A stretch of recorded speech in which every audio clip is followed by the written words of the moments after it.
तर मित्रांनो, तुमचं पुन्हा एकदा स्वागत आहे आपल्या टोमॅटोची शेतीमध्ये. टोमॅटोची शेती तर आहे, परंतु ह्याच्यामध्ये टोमॅटो नाही. ही काय भानगड आहे म्हणत असाल तुम्ही, तर मी तुम्हाला सविस्तर सांगतो. अरे असं कसं, व्हिडिओ शेवटपर्यंत बघा.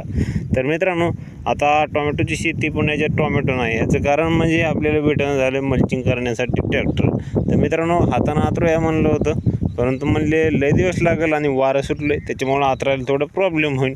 मग म्हणलं जाऊ दे बाबा, जातील ट्रॅक्टरला थोडे पैसे पण व्यवस्थितपणे आतरून होईल. पण मित्रांनो, काय झालं त्याच्यामध्ये, ते ट्रॅक्टरवाला मागायला लागला 600 रुपये बंडल. म्हणजे मंचिंगचा जे एक पेपर असतो, तर त्याला 600 रुपये एक पेपरला आतरा. आपले बसणारे 4 पेपर, तर 2500 चालले. म्हणजे 5000 रुपये एकरी असं हिसाब व्हायला लागला. तर बरं जाऊ द्यावा म्हणलं, आता इतके दिवस थांबलो, 8 दिवस. हे बघा, पावसानं खत पण ह्याच्यावरला हे जिरून गेला. हे पांढरं दिसतंय, हे खत आहे आपला, आणि हे पण जिरून गेला. तर म्हणलं जाऊ द्या, पण काय जाऊ द्या म्हणून सुद्धा ते काय यायनं झालं. तर मग यायनं झालं म्हणून आता म्हणलं, आता इतके दिवस थांबलो, तसं अजून 1-2 दिवस थांबावं आणि मग त्याच्याकडूनच आथरून घ्यावं. पण त्याला वाटायला लागलं कसं महाग लागल्यावानी झालं. तर मित्रांनो, महाग लागल्यावानी व्हायचं कारण म्हणजे त्यांचे चालू आहेत बाकीचे पाळ्या किंवा रोटर करणं. मग त्यांनी माहिती ही आपल्याशिवाय दुसरीकडं कुठं जात नाहीत. मल्चिंग आतरायचं दुसरीकडं काही कोणाकडं नाही, आणि हातानं काही एवढं आतरीनं होत नाही. तर मित्रांनो, आतरीनं झालं असतं बरं का. आपली आहेत 16 बेड, रोज 2-3 बेड म्हणलं तरी 2-3 दिवसामध्ये आपले होऊन जात होते. 2-4 बेड झाले असते रोज आतरायचे.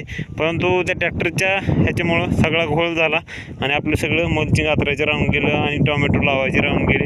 मित्रांनो, आज गुलबर्गा मार्केटला 1150 प्लस, म्हणजे 1150 रुपयाला 1 कॅरेट, ह्या हिशोबानं आज गुलबर्गा येथे भाव निघालेला आहे मित्रांनो. तर एक जणाची आपण पोस्ट बघितली की 1150 रुपयानं तिथलं मार्केट तुटलेलं आहे. म्हणजे 1150 रुपयाला 1 कॅरेट गेले मित्रांनो, 22 किलोचं फक्त.